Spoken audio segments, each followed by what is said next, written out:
Arizona State football's time at Camp T comes to a close today as fans from all over flocked up here to Payson to watch the team scrimmage. Nick Borgia here at Devil's Digest alongside our publisher Hode Urbino. And Hode, it was an interesting scrimmage to say the least. What were your initial thoughts after today's practice? Well, I think, Nick, that sometimes you have situations where the scrimmage doesn't define what took place in the practices leading up to Saturday, but that wasn't the case today because today was defensive dominance. We saw that on Friday. We saw that on Thursday, too. And if you want to look back at the totality of all the fall camp sessions, I think that's been definitely a running theme where the defense has won more games than the offense has. I know sometimes that can be a double-edged sword, meaning that the offense is struggling, but to me, it's just more a case of just the defense playing at such a high level. This is not going to be a unit that is going to be questionable or really not display good performances on average as it did in 2022. And the offense, I feel, when it comes to the skilled players, is definitely a much better unit than it was. Obviously, it does to take its toll when you're facing such a great defense, especially with the pass rush with the edge players like B.J. Green and Clayton Smith, just to name a few. It's sometimes really hard for the offense to move the ball and really execute what they're trying to do. But overall, the defense did dominate today, like they really dominated for most of the August practices. But I still think there's plenty to be optimistic about the offense. And Hode, through ASU's 3 days here at Camp T, a couple of injuries suffered, unfortunately. Today, quarterback Drew Pine went down, sliding into the sideline, and yesterday, standout defensive back Montana Warren also went down. What do you have with those two injuries, and how will they affect the Sun Devils? Yeah, just to define the injuries first, with Drew Pine, it is a hamstring tear, according to head coach Kenny Dillingham, who did state that after the scrimmage. And obviously, when you look at the most watched at position battles, the battle for starting quarterback has been front and center on all the Arizona State fans' minds. So this definitely does have an effect. I've been clear in my reports, even going back to the spring, let alone in August too, that quarterback Trent Bourguet, the returning starter from 2022, was ahead of Drew Pine. Granted, the gap between the two signal callers was much wider at the end of spring practice than it was later on in fall camp, and you really hate for this injury to stack the deck totally against Drew Pine. But if you're just being honest about it, Bourguet really was ahead of Pine, and obviously this injury does put Pine more behind the eight ball to try to grab that starting role. I mean, with a hamstring tear and you're just about 2.5 weeks in the season opener, really hard to say how available he's going to be in practices leading up to that season opener and what his health is going to be when August 31st does run. But I would say that when you look at the third quarterback, Jaden Rashada, he's the only quarterback to throw a touchdown today, and I just feel that he's, as a true freshman, you just see him develop more and more every practice that went by in the spring and every practice that did progress in fall camp. So I just think the future of this quarterback room is really so much brighter than it was last year. So Bourguet's still ahead. Pine, obviously because of the injury, is going to be behind, but Jaden Rashada definitely in practices is going to get many more opportunities than he got until now, and we'll see in the season opener if Pine is going to be healthy.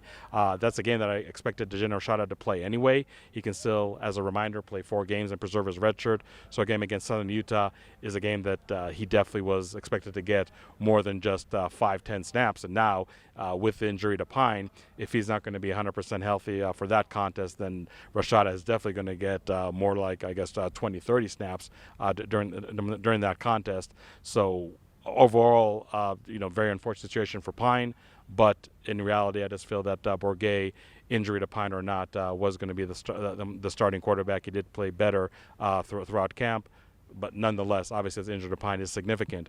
When it comes to defensive back Montana Warren, definitely a very, very unfortunate situation as well. Warren, a true freshman that did start at nickel to begin fall camp, but did play mostly safety, was definitely one of the standouts on that side of the ball. And among newcomers, I would say if you had to compile a top 3 list of the best newcomers on the team, I would say that Montana Warren would definitely be part of that list. So really unfortunate that he suffered a shoulder injury. Is going to be out 6 to 8 weeks. So maybe the Sun Devils can get him back right after the bye week in mid-October. It definitely does put this safety position in a bind because a couple of days ago we heard about wide receivers Jake Smith and his waiver to the NCAA to have immediate eligibility denied because he transferred already from 2 schools and did not earn his degree yet.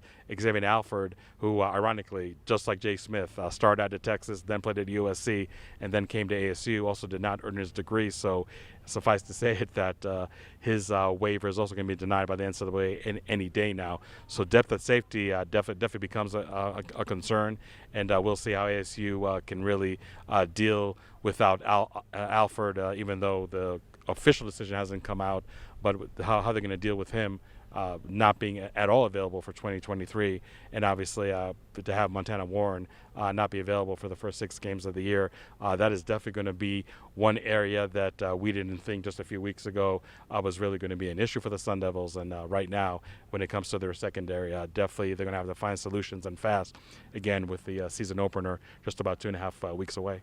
So as you just said, 2.5 weeks out until that season opener. What tops the to-do list for this team as they prepare for that first game against Southern Utah? Well, let's talk about the safety position. I think that this really skyrockets to maybe the number 1 to-do list. In terms of the linebacker position, I think there's still some figuring out there in terms of the role and what the 2 deep is going to look like. But I really feel that overall, when you look at the positions on both sides of the ball, they're pretty set. I think another position that's really going to be under the microscope in terms of figuring things out and being part of a to-do list is definitely going to be offensive line. We're just seeing a lot of shuffling over there because of player availability. You got a player like Aaron Frost, for example, the transfer from Nevada. We thought he was going to be a contender, if not occupying the starting right tackle job, but Emmett Boley, a returning player, was really able to anchor that position down. So now we're seeing Aaron Frost taking some left guard reps, and with the first team, curious to see if that's really going to be the structure from here on out, or maybe that's still part of the experimentation that you do see early in fall camp. Left tackle, I think, is becoming a huge storyline right now, a real battle between Isaiah Glass, another returning player, and Bram Walden, a transfer from Oregon, somebody who, like Isaiah Glass, did prep locally in the Valley. Isaiah Glass from Quinn Creek, Bram Walden from Scottsdale Saguaro. So now that becomes another interesting battle. So I think offensive line, there's still some moving pieces that really need to be figured out. But I would say that in terms of the to-do list for ASU at this point, I don't think is really a list that's that long. But offensive line and safety are definitely going to be 2 position groups that the coaching staff is probably going to be staying up just a little longer at night to try to figure out. But otherwise, I really think this team is set. Even though you can't say that every position group is really clicking on all cylinders from the first fall camp session until today's Camp T scrimmage. But overall, I think that there are a lot of positions and a lot of 2 deep battles that have been more or less settled. But offensive line and safety, those are definitely 2 areas of, I would say, maybe even of a concern for the Sun Devils. And it's been the first time in a while now on a shift focus that ASU's come up to Camp T. And I know you've been here several times. What do you think the experience was like for Kenny Dillingham and his first time up here as the head coach? Yeah, I just think that when you have a head coach who is an ASU alumnus that's been here as a member of the ASU staff, and probably as somebody who grew up in the Valley, just came over here decades ago as just an ASU fan, he really wanted to make sure that this team gets the most out of the Camp T experience, not only on the field but also off the field. I just feel this is an environment that is really conducive for success. Obviously conducive for the team to come closer, but I also feel that when you just practice in this environment and in cooler weather, and I know that maybe today was just a tad toasty, and I have to be careful when I say toasty because I know what the folks back in the Valley are experiencing. But nonetheless, the Thursday and Friday in my 20-plus years covering the team have been absolutely 2 of the best weather days ever in Camp T, and I think it just really brings more out of the players on the field. But Dillingham, after the scrimmage, really was very pleased with everything that the team was accomplished, with all the goals, all the feats that he did put forth for this team. He feels very, very good about those being achieved. achieved. I think this team, honestly, Nick, was close to begin with even before they came to Camp T. But obviously, this experience, having not so great cell service, not so great Wi-Fi service, which unfortunately Nick and I have been experiencing for the last 72 plus hours, it's really just forces you just to talk to somebody. And as banal as it sounds like, it's just something that we just see less and less happening with college age kids. But all jokes aside, I really feel that this really has benefited the team quite a bit. And I was going to end, Nick, with you. This is your first Camp T experience. The team hasn't been here since 2019. As a beat writer, how do you feel this experience was? Yeah, I've heard so many different stories about it from people like you and other people that have been before, and it just seems like such an incredible thing. And to get to experience that firsthand under a new coach, Kenny Dillingham, who last time we talked, I talked to you in Vegas about how obvious it was to me about that team culture that he's pushing and that strive to have everybody be together. And I always say his favorite word is togetherness. So it's been fun as media, too, not only for the players but as media, to be out here and to see the type of fun that the players are having. I'm big on hearing all the stories. Again, like I said in Vegas, hearing stories from Jordan Clark and Jalen Conyers and their time together is always fun. Now we're out here and those same players are making new memories, in the cabins with people falling off their bed like Elijah Badger, or people throwing bugs, and somehow somebody got a scorpion into the cabin that I heard. So I don't know how that happened, but bottom line here, it's just so fun, not only for the players but for everybody, and I think that's only a healthy thing when you're building a football team and building a culture, which Kenny Dillingham so obviously cares about.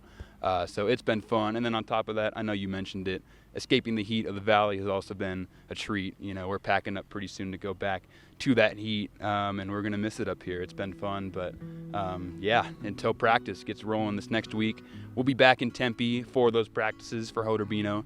I'm Nick Borgia and the rest of Devil's Digest. We'd like to thank you for tuning in, and we'll see you next time.